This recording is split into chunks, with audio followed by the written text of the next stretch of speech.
Hello, dear passengers. This is your captain speaking, and we are about to take off for another episode of Adventulina.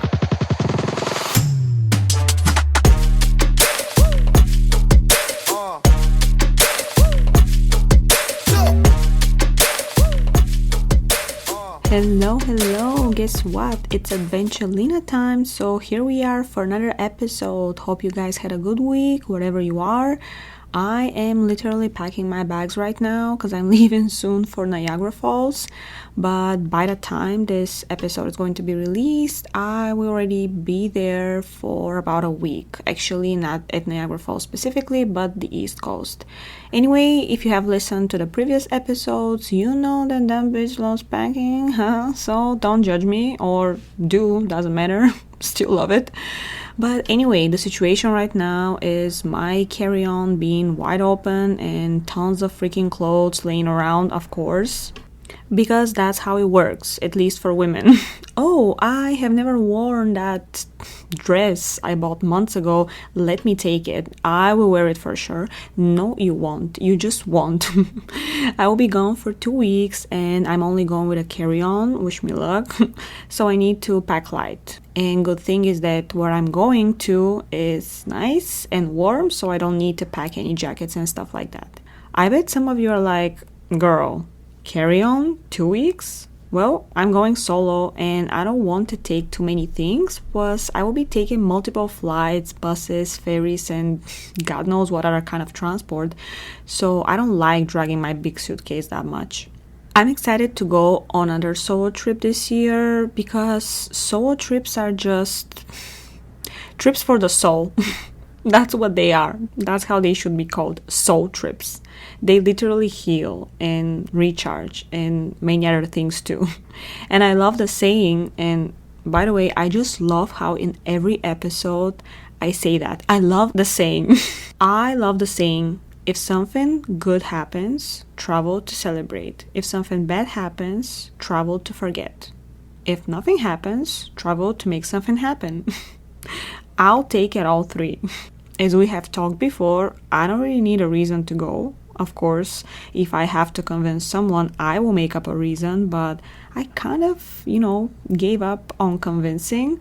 I don't expect anyone to come with me anymore, anywhere, because I just go by myself. If you wait for people to come with you, sometimes you will wait for a long time and you will miss out on experiences and memories. So, F that. Let's talk about solo trips.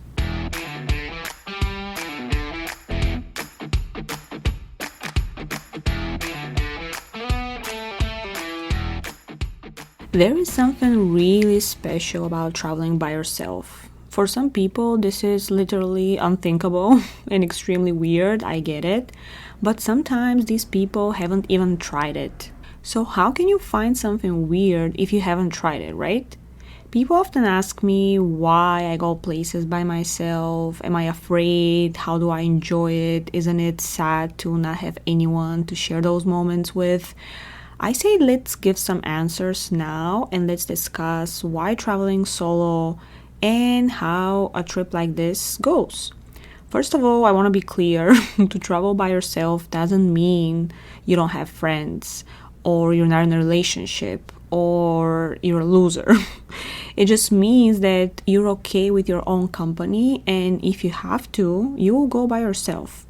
For some people like me, it means you enjoy traveling with other people, but if they cannot go, you're gonna go without them. And there is nothing wrong with that. With getting older, as much as I hate saying this kind of sentences, because come on, we're not 70 or 80.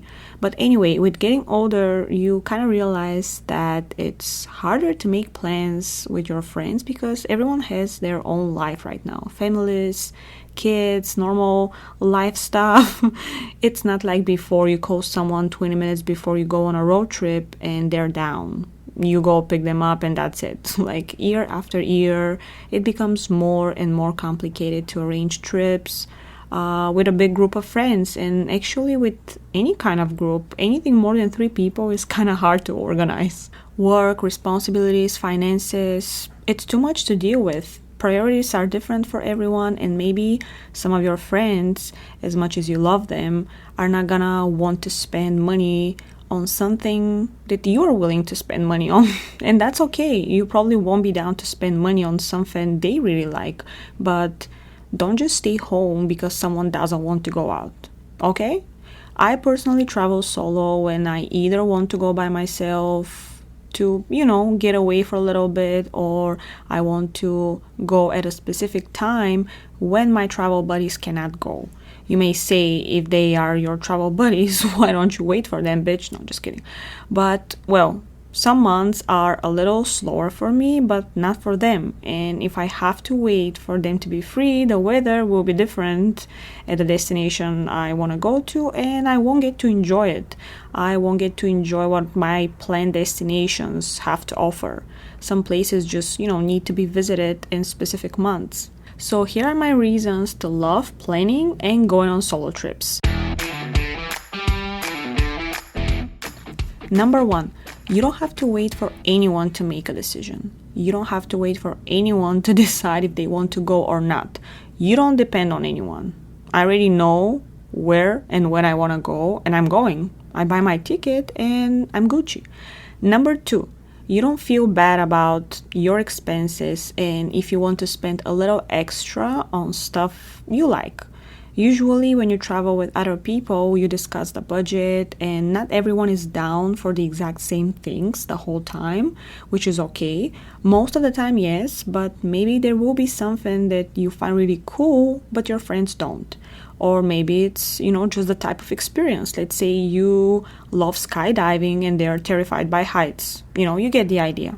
Number 3, you don't have to remind anyone of the dates, the payments, the bookings, anything.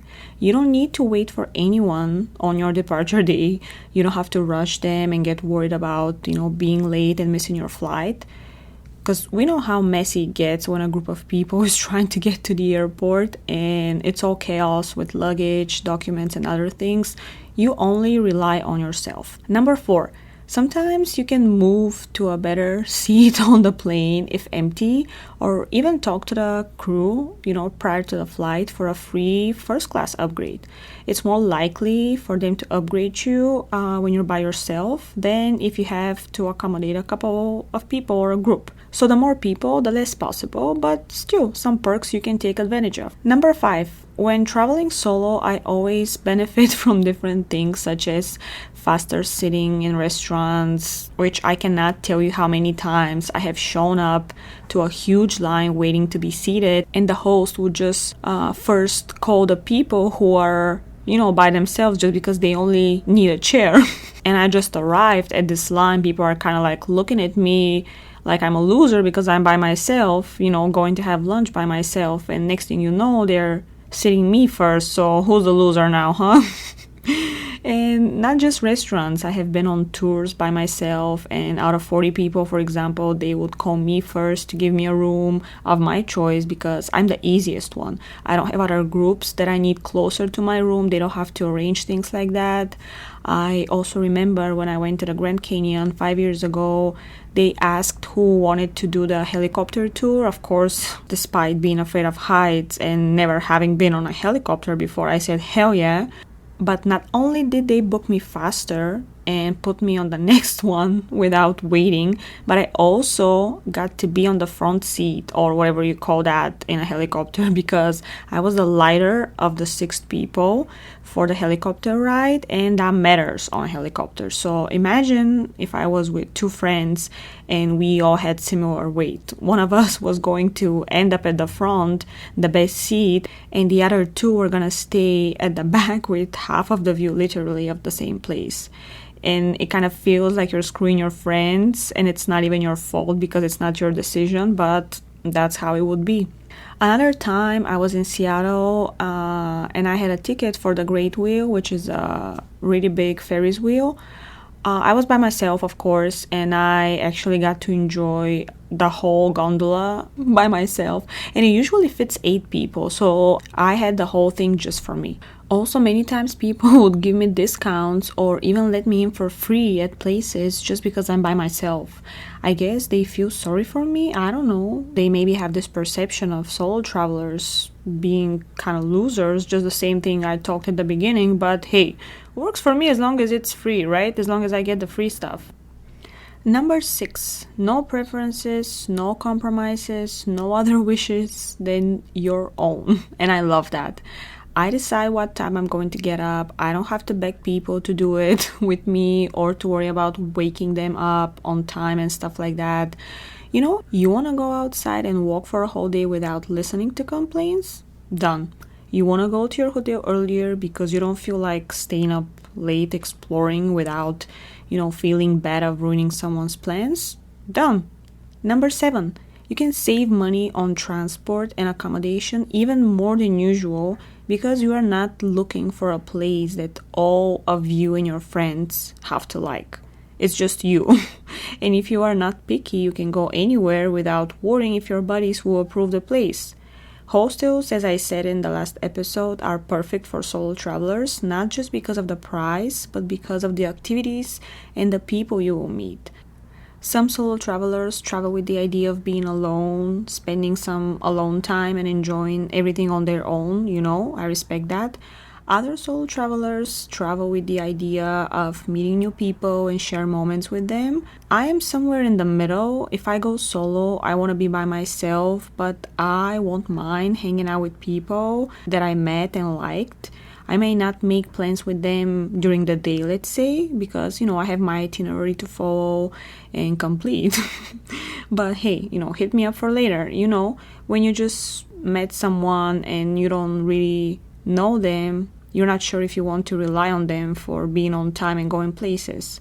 And sometimes you can't even rely on your own friends about that. So yeah, some myths about traveling solo. I already mentioned the first one, that if you travel solo, you don't have friends or you are an introvert. Totally wrong. Some of the solo travelers I know are one of the most social people you ever meet. Another myth is that solo travelers can't enjoy their experience fully because they have no one to share it with. I'm like, what? I completely disagree with that. With or without people with you, wherever you're going and whatever you're going to see, you will. Whatever is going to impress you, it will impress you. It is better to have someone with you so you can say, oh wow, damn, that's cool. Yes, it's really nice. It's always fun and makes a great bond to experience those things with family and friends. But the moment shouldn't be less valuable just because it's only you. Think of your destination as something you've been waiting to see, something you've been seeing on TV or in magazines or whatever, and just be happy that you got there and you saw it, right? Who cares if it's by yourself or you share the moment with someone else? In a way, you always share your experience. Everyone sends photos to their loved ones and keep them posted while traveling. For example, I text my family the whole time and I keep them posted even if they have no realistic idea of where I am. I blow their phones up with photos, and I even FaceTime them sometimes from the places, and they always joke that, they feel like they travel with me. So better see it by yourself than not see it at all. One important thing that comes with solo traveling is safety. Actually, the most important thing that comes with it. Not that safety is not important when you travel in groups and with friends or family, but you know what I mean. Not having a company is different. You must be very careful and aware of your surroundings all the time. A few things I do when I travel solo to not attract people's looks and to not make it obvious that I'm alone. I first never listen to music on my headphones. I may have my AirPods in my ears, but 90% of the time, nothing is playing. I put them on so I don't really look that much like a tourist, even if, sometimes it's obvious just because you are at the tourist places. But usually when you see someone with their headphones, it kind of means that they know where they are going and they know the place. So they just don't stare at their phones and check the map as regular tourists. Because if you take a look, tourists usually don't wear headphones as they want to, observe and be present in the moment. Well, I only wear them, but I don't listen to anything. I have no idea if that tricks anyone who has bad intentions, or maybe I just called myself out. I have no idea. And imagine next time people come to me and they're like, bitch, we know you're not from here. But anyway, the point is, don't listen to music when walking by yourself in a strange town, especially if it's dark, especially if you're in a weird neighborhood.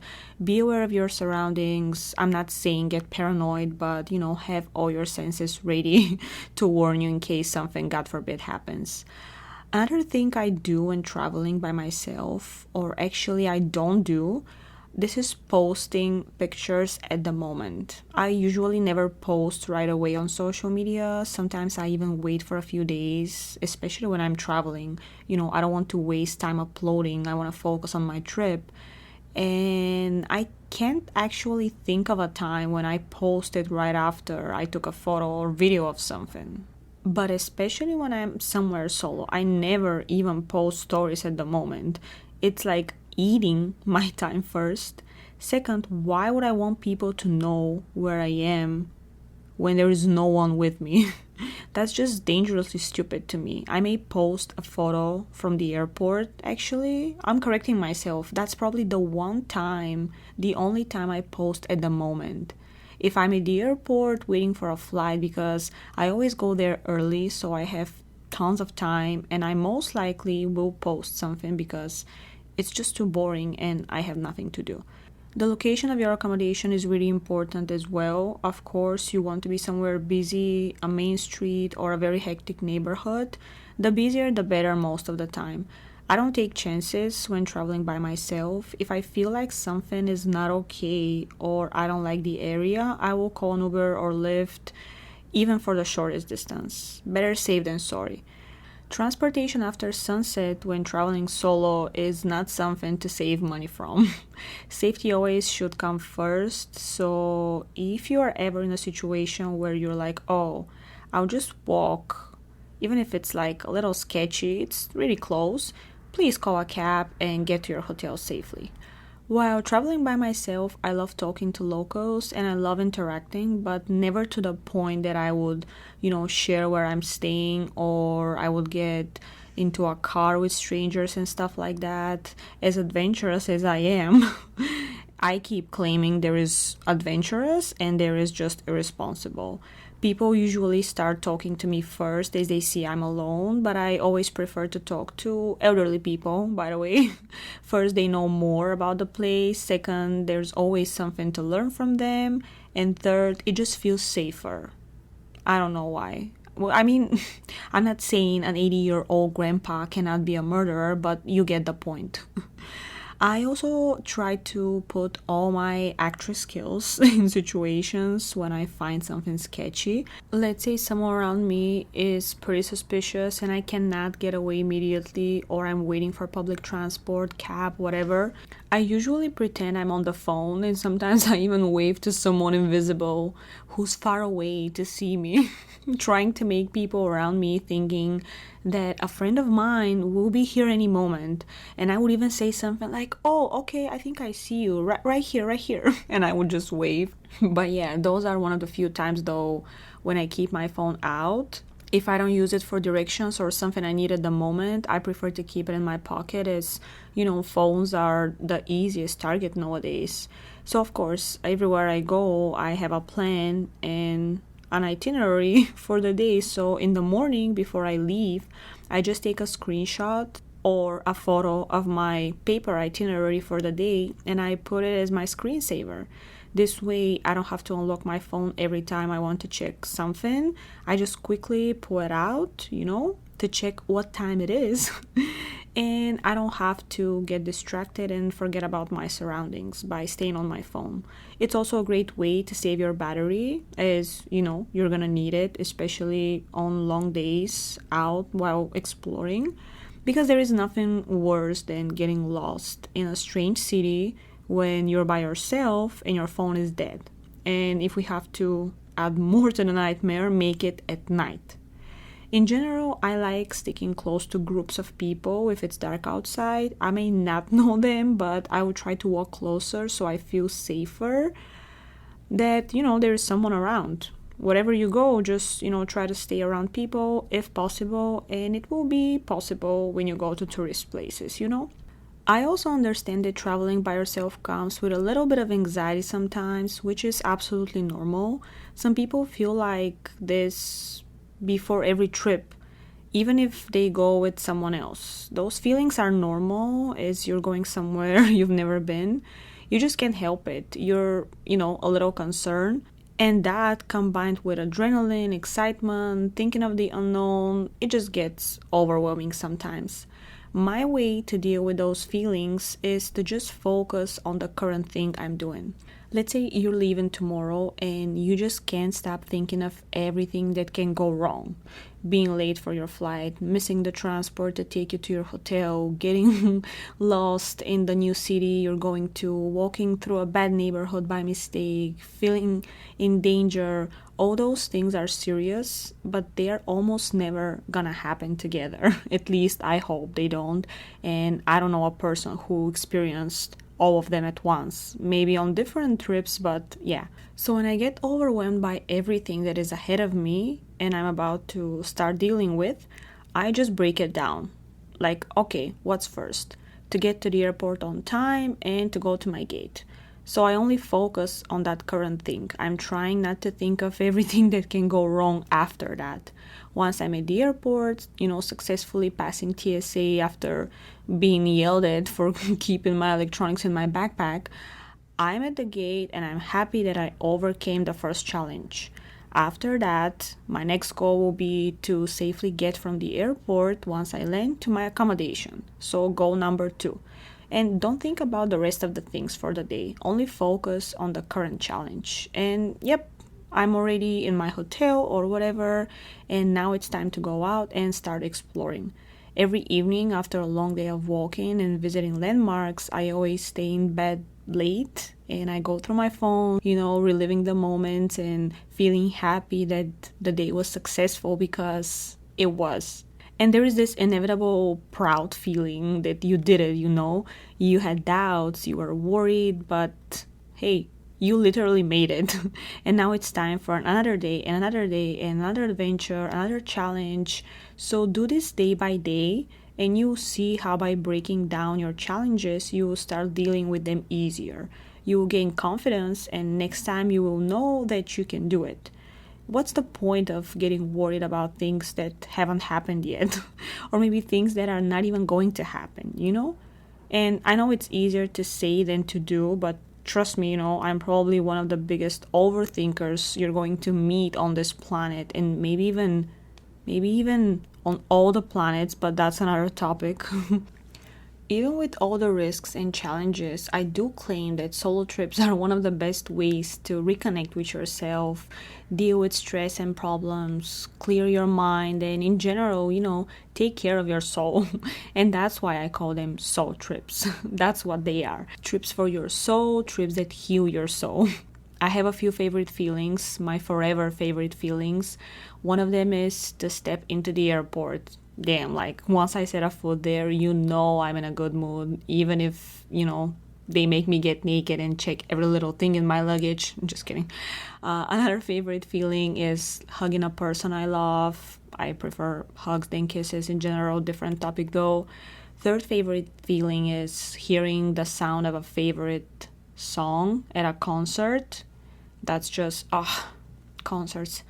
Anyway, fourth favorite feeling is just walking in a strange city, enjoying my surroundings and seeing new things, soaking everything around and smiling for no reason because I feel alive. I literally feel alive. When I get to my destination, there's just this weird thing on my face that says I'm super happy to the point that some people probably think I'm stoned. I don't know. But yeah, that's the joy that trips bring to us, alone or not. The most important thing is to experience something new and something you are going to remember for the rest of your life. Don't wait for people to travel with you. Don't wait for someone to have time or make money. Go every time you can. Don't miss out on things because you didn't want to go by yourself. Solo trips are always full with unforgettable moments and memorable stories. You will literally have tons of things to share once you're back. And since I said stories, I think it's a story time. And it will be a solo trip one. So I would dare to share the shit that happened to me. Okay, let's see. Fine. Just to warm up for the story, I gotta say one thing that I don't like when traveling by myself is that I have to rely on strangers to take my photos. And, not everyone is good at taking photos, damn it. I have asked hundreds of people to take a photo of me at so many places, and I sometimes have been blown away by the ridiculous result when they hand me my phone back. I'm like, I'm sorry, I'm not even on the goddamn photo. Like, what the hell? Like, they would crop 90% of my body, or they would only take a picture of me without anything from the iconic place behind me. And I literally tell them most of the time, the view behind me is more important, so try to catch that. Well, some of them get too ambitious and they don't even include me in the photo. I'm like, sure. And it sucks because often someone will ask me to take a photo of them and I will give my best and I will just literally, squat and bend and take different positions. I will put my best skills in use to make their photo nice. And then I hand them my phone and they take an oil painting of me. I'm like, that's not fair. That's literally not fair. So now I have a new strategy. If we both need a photo, you take mine first, and based on what you did for me, I will decide how much effort I will put into yours. How's that? I'm not going to worry too much for your photo if you're just, snapped something like me in the middle of nowhere. But anyway, back to my story. I think I did it again. Oops, I did it again. I stretched my answer. Okay, enough. Back to the story. Jesus. I went to the Grand Canyon 5 years ago on one of those organized trips with pickup from San Francisco. I didn't have a car, and everyone I asked to come with me back then was either working or was not down. And I'm like, okay, would have been fun to have someone, but I'm still going. I think that was actually the trip that made me realize I shouldn't wait for people to do fun stuff and to travel. Back then, I thought that was going to be my last time in the US, so I wanted to take advantage and, see as much as possible during my visit. So when my friends told me they couldn't go, I was a little disappointed, but I wasn't going to miss the Grand Canyon and the other amazing places because of that. So, oh my God. Can I finally tell the freaking story? Yes, so I was on this tour on a bus, and whoever has been on one of those tours knows that they are primarily for Asian people because they accommodate big groups and they take care of the whole itinerary and logistics, so you don't have to worry about anything. With that being said, here's the moment to say that from the whole bus with more than 40 people, I was the only person who was not Asian. And that's fine, it doesn't matter. People were actually super cool and super kind to me. I was actually kind of treated in a special way because I was the loner of the bus, And when I boarded the bus, the driver was literally like, what the hell? He's like, oh my God, we haven't had a person like you on tour for months. I'm like, okay, should I be happy or scared? Was I racist or what? So yeah, I was like, what kind of tour did I book? And at the time, I didn't even have a working cell phone because I was using my iPhone just with the public internet and I was connecting it to the internet at my place. So even if I wanted, I wouldn't be able to tell anyone I was in danger. But a few hours after we headed to Arizona and I saw that these people were not gonna kill me, just kidding, it started to be super fun because every time we would pull over or stop for a restroom break or food, once we were back, everyone would be, where's Eva? Where's Eva? It was just so obvious if I was missing or I was being late, and somehow I became the joke of the bus. And later on, I was, talking to some of the other passengers. And at the time, I had my DSLR camera, an Nikon, and for the whole summer, I was carrying tripod with me everywhere because, no one to take pictures of me. But this was too much to bring with me on this Arizona-Utah trip, so I didn't have it. And one of the Asian men noticed that I was struggling taking my photos, and he offered his small tripod. He and his wife, they had two, so they were super happy to give me one of them, and I promised that I was gonna bring it back immediately once we returned to the bus after checking out the Grand Canyon. And yeah, they were super nice, super cool. So I go out, start walking, start enjoying the incredible landmark, snapped some photos, got some selfies, and in a few hours it was time to go back to the bus. So I get inside with the intention to immediately return the tripod as promised, and I was already next to the first row of seats when I take a look, and I literally see 40 people in front of me who look the same. I couldn't recognize the couple that gave me the tripod. And I'm saying this in the sweetest way possible. Like, this is just how it works for other races sometimes. I have Asian friends, and I know from them that white people, for them, look the same. So it was really funny because I was just looking around and I'm like, oh my God, how am I supposed to return this tripod? I don't even know who gave it to me. And most of the people on this bus were like similar age, so it was even harder for me. It was super funny for a few moments. I was looking around completely confused until someone waved at me and I'm like, oh, there you are. So I returned the tripod, I said thank you, and that's it. Now that I think about it, I may have given the tripod to someone completely different, but no, just kidding. I mean, I'm sure they were the right people. They must have been, right? Well, if not, you guys, if you're listening to this, please contact me. I may owe you a tripod. But yeah, with this story that could have been told in a minute instead of 10, I think it's time to wrap up this episode, and I hope you guys enjoyed it. And if you were still wondering if you should go somewhere or not, I hope I convinced you that traveling solo is totally worth it, and there is something really special when it comes to reaching your destination and dealing with all the challenges by yourself. After every solo trip, you feel better and more confident and independent, and the satisfaction of conquering a destination by yourself is just so much bigger.